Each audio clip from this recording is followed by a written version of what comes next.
And welcome back. Every year, millions of people flock to Israel to see some of the world's most significant religious and historical sites. But now something completely different is drawing the world to Israel as well: innovation.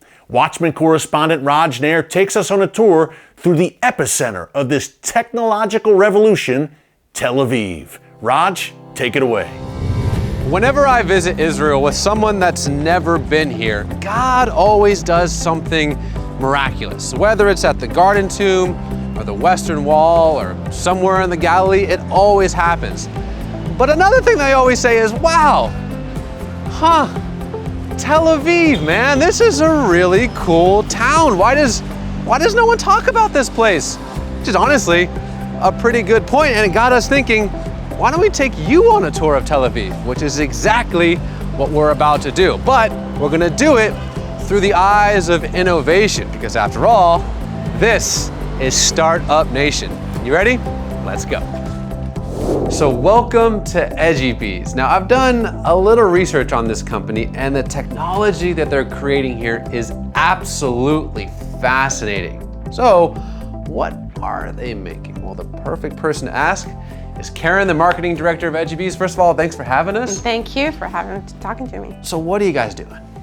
Well, in complicated words, what we do is we provide augmented reality for live videos. What does that actually mean? That's a big question. We basically put augmented reality layers of geo information for any type of video, live videos from drones, helicopters, even cars, and we provide through that situational awareness. So walk me through that from what am I looking at? So if I see one of your apps working on, say, a live video, what are you guys actually putting onto that video? Okay, so basically, if we're talking about first responders, like firefighters, and they're getting a 911 call and they're having to run to the situation, they have a drone in the sky. The drone is filming the situation on the grounds and trying to figure out what's going on, where the teams are, which streets they're on, what's going on. I mean, who's at risk, who do they need to save?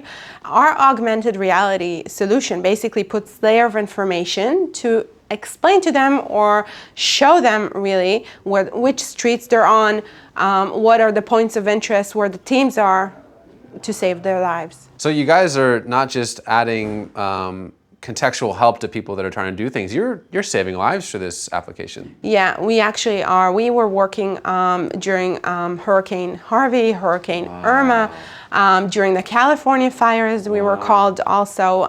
We're receiving calls from fire departments all over the world to help them out, because drones are becoming really popular these days. And but the drone on its own is really a tough one. I mean, you're seeing what's going on in the ground, but you're not really getting it. And when you use augmented reality technology on top of this video, you get situational awareness. Israelis have a heart. We care about people. We care about what's happening in the world. We care about saving lives, making the world better. Okay, the next place we're going literally defies logic. I can't even wrap my mind around it. So instead of me explaining where we're going, let me just show you. Come on. Welcome to Tel Aviv University and the Department of Biotechnology. Now, I don't know about you, but I'm still trying to wrap my mind around the whole idea of 3D printing. So what are they printing? Let's find out. Dr. Shapiro, thanks so much for having us today. My pleasure. So, what's going on here?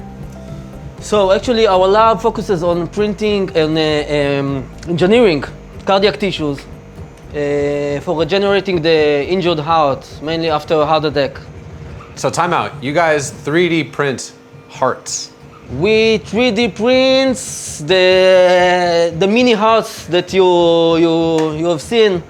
We print heart structures seeded with living cells, with living muscle cells. And the uniqueness of this heart is that both the structure, the materials that compose the structure, and both the cells can be taken from the same patients, meaning it's a fully personalized solution for tissue engineering, for building organs. So when you say living hearts, this isn't plastic, this is actual organic tissue? Yeah, the tissue is organic. The heart itself is not living in the sense that it beats synchronously and it can pump blood at this stage. But the cells and the materials are all, of course, organic. The cells and the materials taken from the patient. The materials are based on collagen. The cells taken from fatty tissue. So how did this even start? You were just sitting at home one day and you're like, you know what, I got an idea. Let's print a heart. Like, how did this happen? Actually, the printing project is only a fraction of what we do here in the lab. The main research is on what we call the heart patches.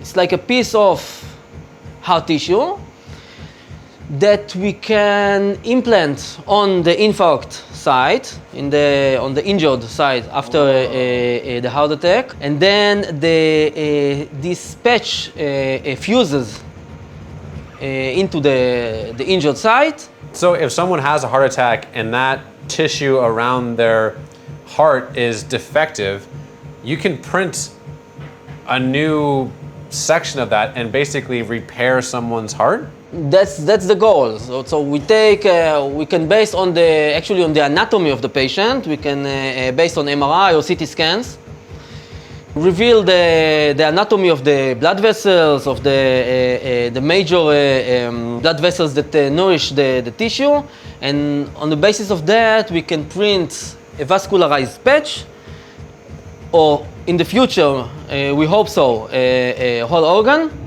Well, I hope you enjoyed our tour of Tel Aviv, and trust me, we're just barely scratching the surface. And maybe next time, when you ask yourself, what's the future hold, or what's the next big thing? Maybe, just maybe, you'll think of this place, the beautiful city of Tel Aviv.